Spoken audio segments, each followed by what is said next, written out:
everybody. We are back. It is Tape Don't Lie, favorite Raiders show. You know what I'm saying? Raiders podcast, Raiders channel, whatever you want to call it. It is Tape Don't Lie, right? So make sure you hit the subscribe button. You guys already know. Subscribe.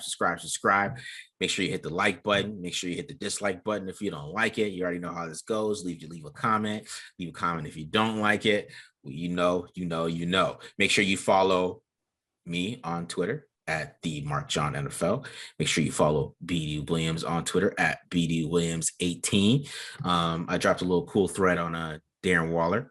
If you want to go check that out, I dropped a little thread on him. You know, I was a little bored on Sunday, dropped a little thread. So go ahead, check that out. You know what I'm saying? And BD stays with the special team stuff. So, you know what I'm saying? I love special teams, man. Foot down. But you know why? Because I was that's all I did in college. I was a special teams player. That was it. So that was my time to shine, baby. Ultimate gunner, dog. Ultimate gunner. You know look. I tried. You know. Yeah. Yeah. So we have an interesting show for everyone today. Many people are probably not aware, but NFL decided that this was like the perfect time of the year to bring down NFL Game Pass. We do not have access to all 22 the same way that we used to. Yeah. And the devices that we record our screens or download the things. Do you ever do that on Firefox? Do you download the clip? Yeah. Or do you just record it? Yeah. So we're not able to do those things anymore, unfortunately, for the time being. Hopefully it gets back up soon. So you know what? We just decided we're going to hit you guys up with some of our thoughts on some of the things that are happening in training camp so far. We're going to have a natural, fluid conversation with myself and Marcus. And hopefully in the post-production end, we could slap some game footage or some footage up there to talk about some of our points or to help illustrate some of our points. So that's how we're going to do it. I hope that everyone stays tuned in. You know, we're excited because training camp is going. Pads are on tomorrow, probably today. If you're by the time we get this thing up, it'll probably be today that the pads came on. So you know, why don't we just jump in here right now? Okay. You know, talking about some things that we thought were important points. Yeah, so let's get into it. So let's first talk about the words about John Simpson. So John Simpson is getting a lot of praise from you know, the Raiders brass, and Greg Olsen had a lot of good words to say about him because there's been a lot of injuries early on. You know, Incognito missed practices and Denzel Good missed a practice today, which is Monday. So you know, he missed a practice on Monday, Denzel Good. So there's been a lot of time for John Simpson to shine. And, you know, we've talked about John Simpson extensively on this podcast. You guys know how I feel about him. You know how I feel about his outlook and how good he really can be. So, you know, it's crazy. You know, the coaches are seeing it too. So we're really excited about that in his outlook, because I really think if he can take the next step, I think this offensive line is going to be way better than people are thinking. Like people like PFF are going to be super upset that there's number 26, but because, you know, they didn't, you know, see John Simpson. I mean, they graded him really well the last two games. So I don't know what they're thinking, but, you know, let's read this quote that Greg Olsen said. Let's check this out. So John Simpson ended up being our strongest player coming out of the offseason program. If his work ethic has anything to do with how he's going to take the next step this year, if that has anything to say about it, he'll be a much better player. But he gained more weight, he gained more strength, yet he didn't lose his flexibility or the athleticism that we saw when we drafted him. So we're excited about him. So John Simpson, he's looking really good out there, obviously. And he is a marvel at the guard position. I mean, he literally looks like a tackle, to be honest. He looks like a tackle out there. So he's one of the how tall is he? He's 6'4". He's 6'4". 6'4". He's 6'4", 321. He's got 84-inch arms. I don't know the exact measurement. So he's got 84-inch arms. He's got 11-inch 7-foot wingspan. All right. Yeah. Like, come on. Okay. So he has a 30-inch vertical leap at 321 pounds. Let me just run through some things here. Okay. Go ahead. I'm going to read off all of the guards that were taken before John Simpson. Okay. Okay. And I know that you watched the draft, and you're a big draft Nick. Okay. Yes. So do you remember Robert Hunt out of LSU that year? Yes, I do. 2000, okay, the 2020 NFL draft, Robert Hunt went in the second round, guard. Okay. Damian Lewis, also from LSU. Okay. And then Jonah Jackson from Ohio State. Jonah Jackson from Ohio State. Those are the three guards that were selected before John Simpson. Now, personally, when I went back and watched John Simpson, I was like, man, this guy's actually like, he's legit. This guy's like, really good, right? If you watched any of those other guys that were drafted above him, how much better, if at all, were they than Simpson coming out? I would say Damian Lewis wasn't better than Simpson. I would say that for sure. Damian Lewis was not better than Simpson coming out. He had a lot of issues. He just had Lloyd Cushenberry next to him. And, that's one of the best centers in the draft in 2020. He was really good. Robert Hunt, he's from Louisiana, right? He's not from Louisiana State. Oh, Louisiana. Yeah, Robert Hunt. Goodness. He's a Senior Bowl guy. So he went to the Senior Bowl. He had a really good Senior Bowl week. So he started to rise up. Raging Cajuns? Is that what we're talking about? Yeah. Trey Regis. He's on the team now too. That's where he's from. So Robert Hunt. But Robert Hunt, why don't I remember that? Why don't I remember him getting buzzed during the draft process that year? I guess I wasn't too locked in like that. Okay, so Robert Hunt, you thought that? I mean, that must have been like really intriguing in terms of like if he's like a group of five guy getting drafted in the second round. Like they must have thought there was like a lot of upside there. Yeah, for sure. Right? Yeah, he has some athleticism to him. Yeah. Okay, but I remember like watching John Simpson and thinking, you know what? Like this is about as good of a guard prospect that you're going to see coming out of college. And the thing is with guard prospects, like if we're talking about positional value, a second round guard, like that's like the earliest you're going to draft the guard. So that's like a first round guard. Yeah. Right. A third round guard is like a second round guard. Like, like you're not going to draft the guard in the first round. Like the guy has to be like like immediately all pro as soon as he gets right. Like that's the only time you're gonna draft the guard in the first round. So like you have to like look at these kinds of things. But I thought that they picked John Simpson in the fourth round. I was like, this is great value. This guy could have easily gone in the second round. More likely the third, but for whatever reason, the way it played out, he's an All-American. Correct me if I'm wrong. He's on, what's it called? National championship winning offensive line. Yeah. He's big. It's not like he's like a 6'2" guard or something like that. He's huge, so like he's got the pedigree. The guy is ready to go. Like he was bred to be a starter in the NFL. It's only a matter of time. And some of the clips that you were showing me, the jump in skill level that he took from the first few games that he played versus the last few games that he played in the NFL, despite missing like a whole bunch of time in between, not missing time, but just not starting or playing in between. Yeah, that was like miraculous to see, especially because we didn't see any rookies on the defensive side of the ball take any leap in skill level whatsoever. So like seeing John Simpson do that was really really impressive. Yeah, and that's why I'm excited about his potential. And that's why in the quote, he talked about how his work ethic, and I mean that's what you could tell from him getting better from those first two games and learning what he needs to do to get better, and why he lost. There's probably a lot of self-awareness there. So it was a great outlook, man. It was really good. Yeah, I'm also hearing not to sidetrack this, but I'm also hearing some good things about Alex Leatherwood. Do you remember any quotes that we heard? I mean, John Gruden was just like, he is a veteran. Yeah, remember that? Yeah. Like John Gruden, you have to watch that press conference because he goes on this rant about Alex Leatherwood. Okay, he does, which is hilarious. He talks about all the guys he played with. He's like, he played at Alabama. I mean, make fun of me for picking Alabama guys all the time. He's like, yeah, well, they got good players. They kick everyone's butt on tape. So yeah. Yeah, they kick everybody's butt, They named up a bunch of players. Like they got, Jerry Jeudy got drafted, like Tua, the wide receivers got drafted, both quarterbacks got drafted. All right. Somebody's blocking. And, a lot of times they win games because they got the best players. I know that their coaching staff's outstanding, but this is one of the most decorated offensive linemen to come out of college football ever. He blocked for, Tua. He blocked for another first rounder the next year. All their wideouts are first rounders, and I think Najee Harris went in the first round. So somebody's blocking.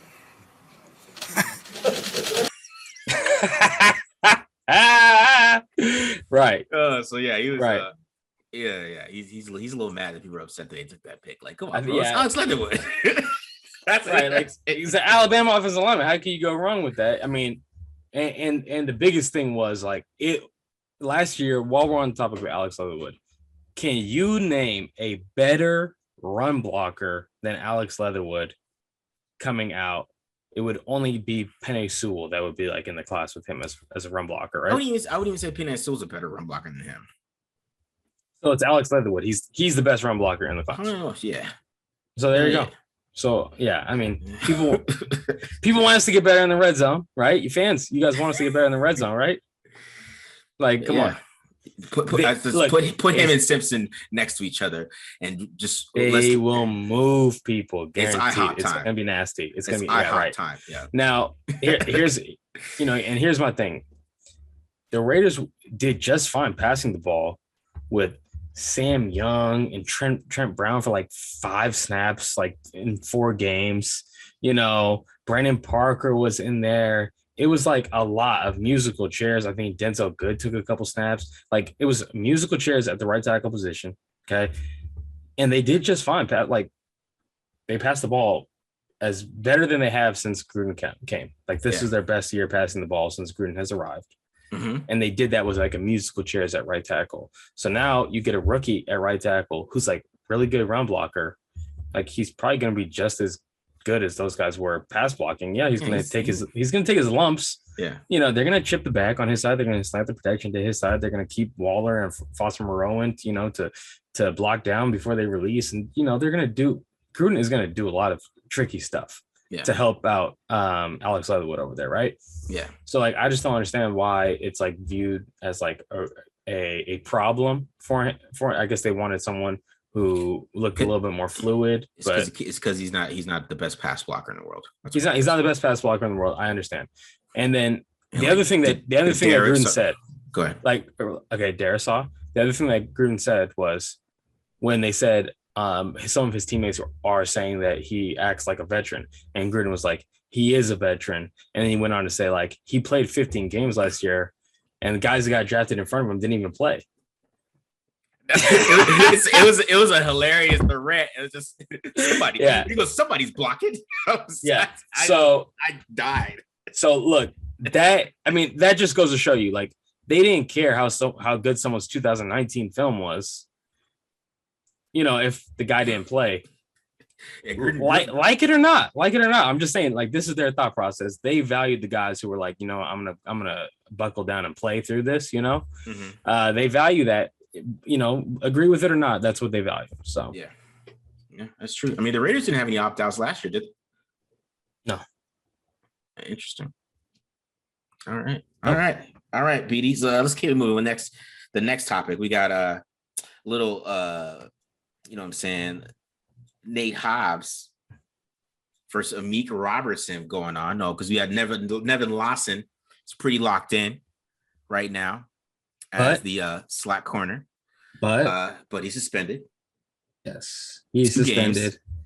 So the Raiders are going to have to start their season off without a very average nickel corner, and instead they're going to have to roll the dice with one of these young guys. Okay, now Amik Robertson, I think before people start saying that I'm talking bad about Amik Robertson, because I know he's like a fan favorite because he's a bulldog out there, right? Mm-hmm. Everyone remembers like his tape from college and how feisty, how competitive he was. So I understand why there are like huge Amik Robertson fans within Raider Nation. That's cool. I think that the problem here is there's 2 things. He played in a man heavy scheme on the outside in college, and now he has to come play on the inside in a zone heavy scheme. So he's got 2 things working against him. He's got to learn how to do zone coverage, and he's got to play in the nickel. right? So these are two things that are working against him. So we'll see if Amik Robertson can, take this. There's a lot of talk about this guy, Nate Hobbs, in camp. Okay. And what I do like about Nate Hobbs is that as physical of a run stopping corner as I've watched in the last 4 or 5 years, coming out of college, in terms of just like taking on blockers, tackling, everything like that. And the one game that I saw, and everyone jumped on me and said, like, how are you going to break down his worst game? Like, I got like the entire catalog of all 22 of every single college in the history of, like, I only had one game. Okay. He didn't look good. And then Matt sent us his stats, and they were terrible. So like, maybe they're saying that was his worst game or whatever, but his stats say that he basically gave him a completion on almost 90% of his targets that came his way, which is like a staggeringly bad number, right? Like, that's about as bad as it gets amongst draft eligible corners. I'm pretty sure he was like ranked 53 out of 55. Like, okay, you can look, if he was like middle of the pack, you could say, but like, this is like pretty bad numbers. Yeah. So to me, it's a lose-lose. Amik Robinson is going to take his lumps. Nate Hobbs is a rookie. Like, he's never played in the NFL before. Imagine him going and starting in the nickel against Lamar Jackson. And like, this is a recipe for disaster. Okay, I'm sorry. Like, I'm not saying Nate Hobbs will never be a great player. I'm just saying, like, to throw him into the fire, you're literally throwing him into the fire with like some gasoline. Like, that's it. Like you can't baptize a rookie like that in the NFL. So to me, all this means is the Raiders are going to see a ton of base personnel week 1. Like, they got 3 really good linebackers. Okay. I did the statistical breakdown. All 3 linebackers have really good numbers against the pass. So it's not like it's like a one of the linebackers can't cover to save his life. Like, no, they can all cover. Nick Kwiatkowski just had a pick in practice today, right? We all know Nicholas Morrow was a top 10 cover linebacker in the NFL last year. Like, the only linebacker that had better stats than him was like Fred Warner or something like that last year in coverage. Nicholas Morrow, fantastic. Sounds like he's going to start. And we all know Corey Littleton, like, that's his game, right? So I think that just means a lot of base personnel in week 1. We're going to see all 3 linebackers on the field for like large stretches of the game. That's just my read on it. I don't know. What do you think?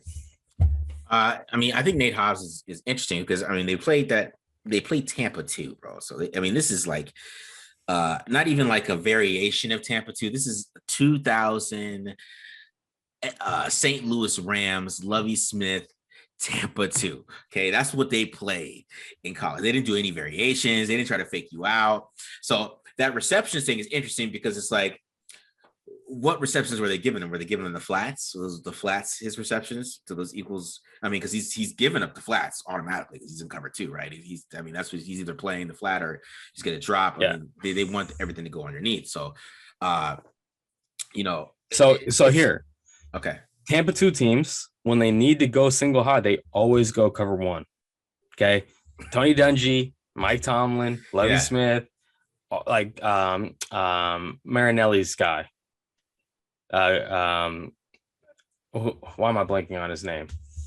The old school Tampa coach, Monty Kiffin, right? Yeah. All these guys cover 2 teams. When they need to close the middle of the field, they go cover 1. It's like standard cover 1, cover 2, standard. Okay, so that means, and when the game that I watched, Nate Hobbs, like, the quarterback was perfect targeting him in man coverage. Okay, so that's what that means. Like, the guy can't cover it like man to man. He just can't, But I'm sure curl the flat, like, he's good. I'm saying they probably think he has great zone eyes. I bet that's must be what it is. So like, he can't play man. That's okay. We'll try to figure it out. We'll try to hide him. Yeah, we'll hide it because it's his transition. I mean, I showed you one video of his transition. It was just bad. It's like he was, with Fernando Tatis. I don't know if you guys ever seen him go around third base. He does that little. He's got. Yeah, it wasn't clean. It wasn't clean, Fernando Tatis. So. Yes, and the one game I saw of him, his transitions were not clean. Yeah, so I just think he's going to be a big work in progress. Like, he's a rookie. Damon Arnett was a first round rookie. Jeffrey Okudah last year, top 5. Everyone was like, "This is the best cornerback prospect we've seen since Jalen Ramsey." He struggled last year. Okay, so Nate Hobbs coming out of Illinois, okay, 5th round pick. Is he ready to start major minutes week 1? I think that's asking too much from any rookie, especially a guy who has a lot of work to do. Yeah, because there's really not a lot of good rookie corners, to be honest. There's no rookie that comes out there and just blazes. I mean, there's no Ronnie Lotz anymore. You know what I mean? I guess Marcus Peters is probably the last corner that came in and just started picking everything off. But that's just because he's a crazy man, and he's just gonna try. He was talking about that on this podcast with Keith Levi. He plays to get picks. Like, he doesn't play to. It's like, what are we doing? Like, what are we doing? We're playing. I'm playing to take the ball away. I mean, that's my job. So, so he was always going to be that way, and that's what he's. So there's not a lot of corners that look very good. I mean, like, even like Cam Dantzler. I mean, he people ought to say he was probably the best rookie corner, but he was getting burned a lot. So, some of those Carl Henderson, he was getting burned a lot. So, playing corner for the first time is the first year is always rough. I mean, like even Marshawn Lattimore, he had a big rookie year, but he's basically been the same player since. He really hasn't got better or developed. I mean, unless he's playing Mike Evans. But sometimes like that it could be a curse having a great rookie year too. And sure. So the last thing I'll say about it is rookie corners usually struggle, and to my knowledge, okay, I have never in my life heard about a rookie corner starting in the nickel. Okay, like that's another level of difficulty up. Right. Yeah. So in terms of like knowing what everyone is around you doing, know what your run fit is. You have 2-way goes. You're going up against like they're probably their best wide receiver that they're trying to feature in the passing game is going to come down into the slot. Like you got a lot of stuff happening as the nickel. It's very difficult position, which is why veterans play that position. Yeah. So I'm very skeptical about this Nate Hobbs, even Amik Robertson. I'm very skeptical of it. It's gonna be interesting because with preseason we get to see these guys play. So I think that's because Nate Hobbs is gonna play outside. You don't think he's not gonna play slot in the fourth quarter of the preseason? He's playing outside. They're gonna put him outside and try to see what he's got. They're not gonna just kind of put him in the slot to kind of play pure slot corner. I don't know what other corners he got out there. Man. Nah, he's gonna play in the slot only. I guarantee you. You think so? You think so? You think they're not gonna give him any shot outside in the preseason? They have a million outside corners right now. Like he's not cross training. Guaranteed. No. No. Him and Amik Robertson, they're not cross training. Yeah, they got a bunch of these guys. They got 5 corners that they got to figure out. They're not gonna waste Nate Hobbs reps when he needs to learn how to play the slot. But yeah, we will see both Amik and Nate Hobbs get out there, and we'll have more to talk about next time we see you guys. So why don't you talk to us about Gruden's quote? He said that the red zone was horrific last year, and then Incognito had some interesting creative options. Yeah. So John Gruden, we talked about this a lot on the show is about how the red zone has been. It's a problem for the Raiders. There's always been a problem for the Raiders with the red zone, and since John Gruden's been back, all right. But one of the main reasons they have is that they don't run the ball very well down there, and they haven't in the last 2 years. So it's been a little bit of an issue for them to run the ball. Like Josh Jacobs, he led the league in carries down there. All right, so he had 64 carries. He had 11 touchdowns. Okay, so that sounds like a lot, but if you compare his carries to the other guys with 10 touchdowns. I posted this on my silver and black pride.com article. He's last, so he's at 17%. Dalvin Cook and Derrick Henry are at 22%. Nick Chubb's like at 28. This is crazy. Nick Chubb's at 28%. He had 35 carries and 10 touchdowns inside the red zone, bro. Like he's just, and then Kamara is 35% in the red zone, which is nuts. He's 15 touchdowns on 42 carries in the red zone. And we side note, something about Kamara, he has a really uncanny like nose for the red. Like, yeah, it's not the same style of player, not the same style, but it's something that I was surprised about. Priest Holmes, like Priest Holmes, way back in the day. I'm dating myself, that's when I'm growing up watching Priest Holmes like run over the Raiders, right? Yeah. But I was so impressed with his like ability to just find the end zone, like no matter what. Like he wasn't a big guy. He wasn't even a hard runner. He was just like, I'm gonna get in there, Like I forget, he had like 30 something touchdowns one year, and I just remember like 28. 28, yeah. But he did like twice. Yeah, but it's definitely a skill, Yeah. So on the one hand, we're talking about Josh Jacobs probably needing to improve, but on the other hand, we're also talking about maybe things need to get a little different down there as well. Yeah. I mean, it's part of the reason why they revamped the line. We kind of talked about that with Leatherwood and that, but Incognito had some interesting comments, right? He said we still have that mentality, but I think we just have to get smarter, mix it up a little bit more, not just bang our heads against the wall. I think we have the guys up front to use our athleticism more, block down, pull around, get some creative looks, get some quarterback-driven runs, maybe get Marcus Mariota in the game. So he kind of threw out that zone read, right? Which is interesting. When I was going over some of the Raiders offense recently, the Raiders ran inside zone read with their car, like more often than people think, he even kept it in the Browns, right? So it's, it's crazy for me to say that, like, throw Marcus Mariota there, but I don't see why you can't do that with Carr. Like, I don't, like, he's just athletic. The team won't be expecting it, Would probably be actually more effective with Carr because the team's not expecting it. It'll be more effective, and he's just as athletic, but I mean, Mariota is a better runner. No, as athletic. I'm sorry. Like vertical leap wise and stuff like that. Carr is pretty high. Like he can run. Like Carr can run, but he's not runner. He's not Marcus Mariota. I take that back. Sorry, guys. Yeah, erase that. But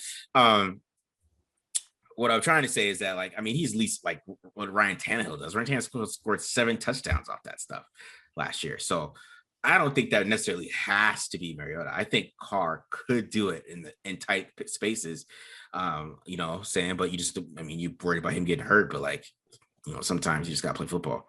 But Ryan Tannehill is a really good, like, he's a very underrated athlete at the quarterback position. I think a lot of people think, oh, we're just talking about, a white guy. He's a pocket passer. Like, no, Ryan Tannehill is really athletic. Like, the guy is a great runner. He's been his entire career. Yeah. He's a fantastic runner, like great zone read running quarterback.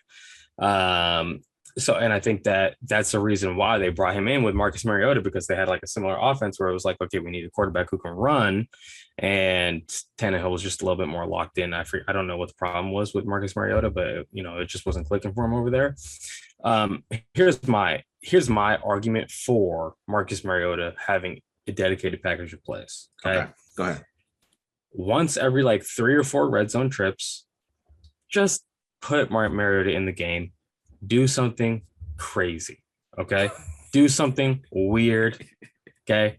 Because that means now for the next 4 weeks, whoever is watching you, they got to plan for it. Yeah, they got to plan for it. They got to take away the practice time to figure out how to get this play that Gruden's never gonna run again. You know what I'm saying? Yeah, you gotta play chess. You gotta play chess a little bit, So that's why I think that it's good for any team, really. Like, think about the Saints. Every team that's playing the Saints, you gotta freaking put in a package of a defense, and to waste all this time going over Taysom Hill package and how to defend Taysom Hill package, and you're doing that. And meanwhile, you got a Hall of Fame quarterback dicing you up. Like it sucks for a defense when you have to worry about an option like that. And so I think that 1 or 2 snaps a game, just put Marcus Mariota in the game, just throw something out the wall. Let's just see what happens, and let him run it. And like let's make defenses account for this, even if it's not a big dedicated part of the game. Yeah.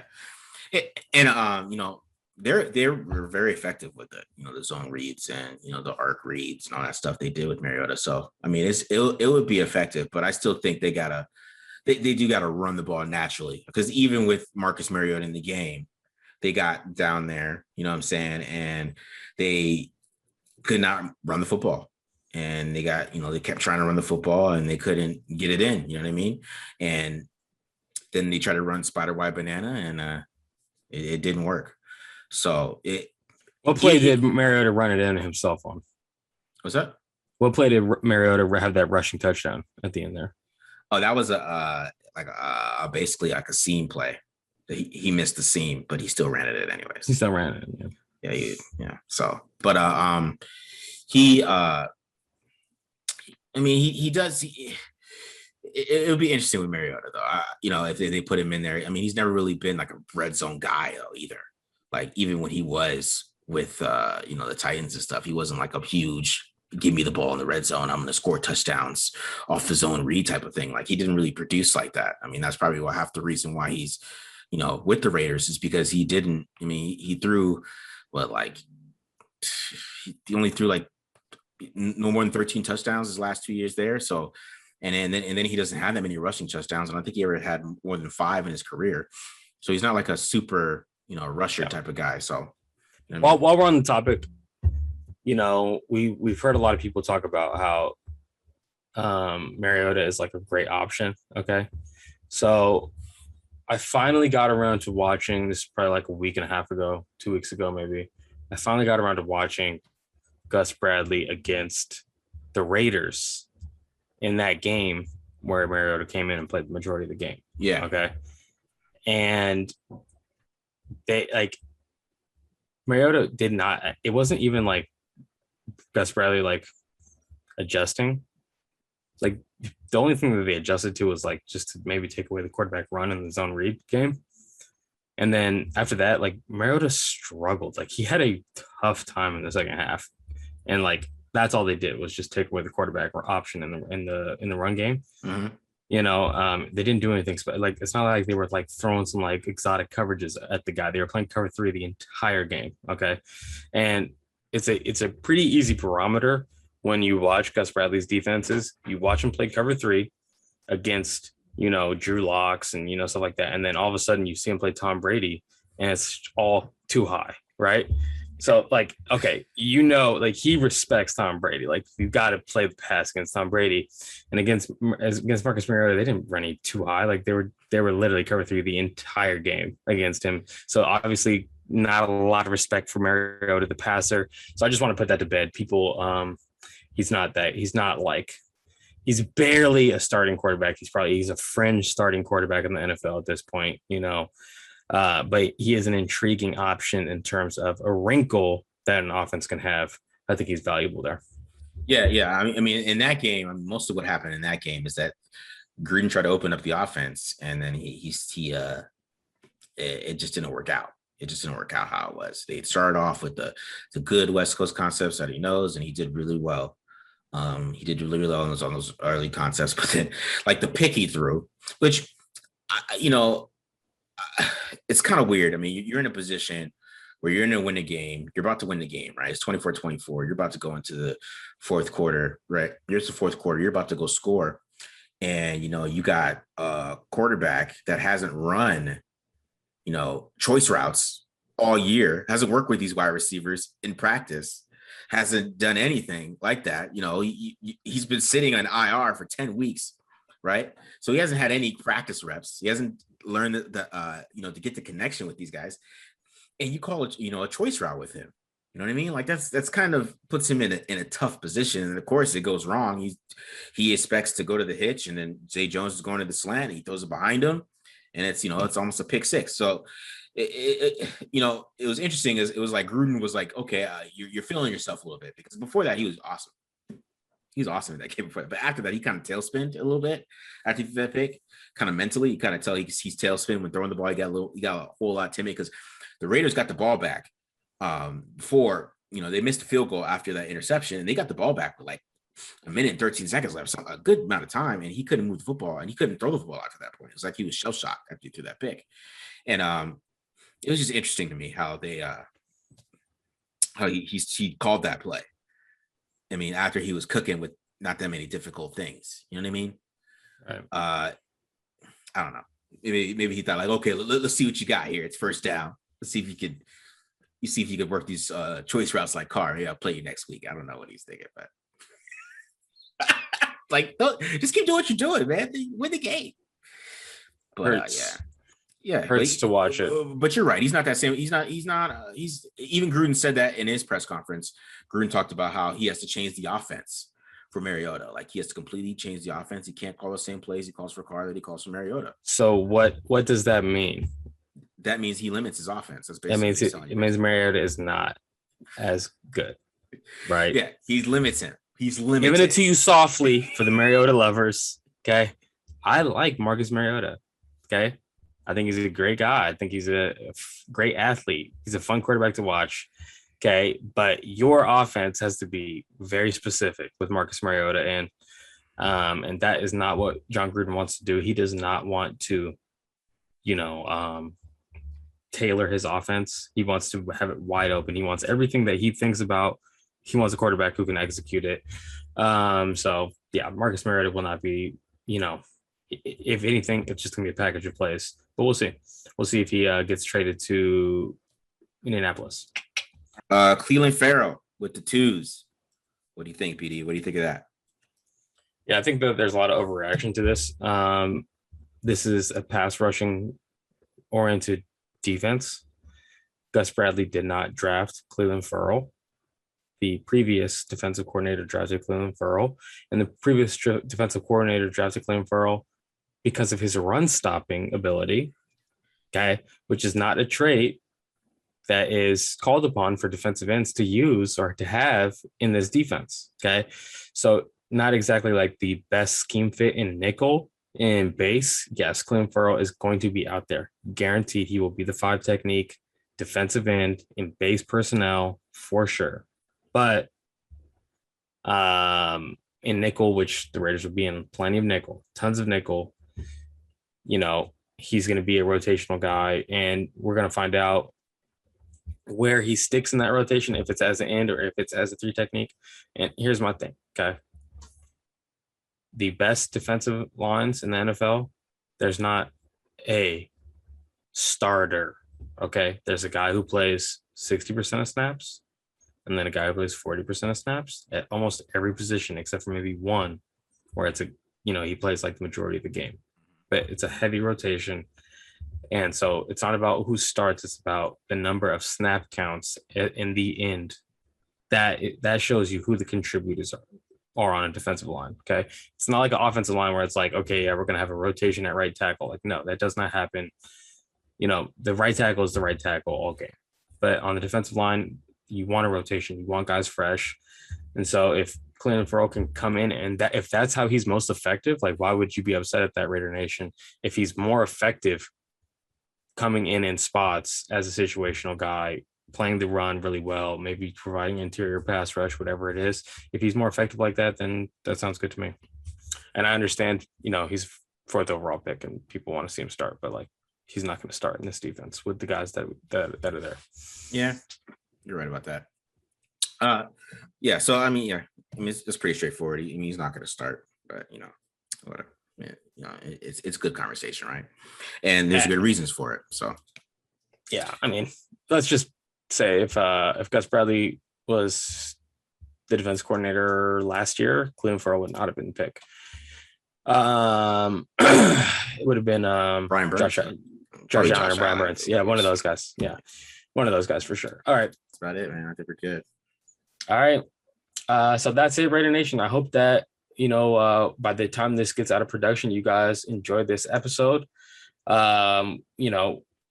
Expect to hear more conversations like this from Marcus and I going forward, especially if we never get Game Pass back. That might be the end of Tape Don't Lie as we know it. They're gonna give us Game Pass back. I know that. It just might not be as quick as we wanted to. Well, yeah, we're gonna have to get real creative on how we do it too. We're gonna have to start bribing some people to get some All-22 at some point. You have to pull take the Rolodex out and see who we can it's still on my mobile phone. It's a terrible grind. Trust me, it's a terrible grind. Terrible grind. Yeah, that's true. That's true. So as always, Raider Nation, we appreciate you guys for tuning in. We really appreciate the support. Follow Marcus Johnson at the Mark John NFL. Follow myself at BD Williams 18. You can find both of our stuff on silverandblackpride.com. We recently signed a contract over there, and we write for that website now. Make sure you hit the subscribe button. Make sure you talk to your uncle, your aunt, your best friend about this podcast, about this Raiders Film channel. Have them subscribe. We appreciate you guys, Raider Nation. Stay cool. Peace out.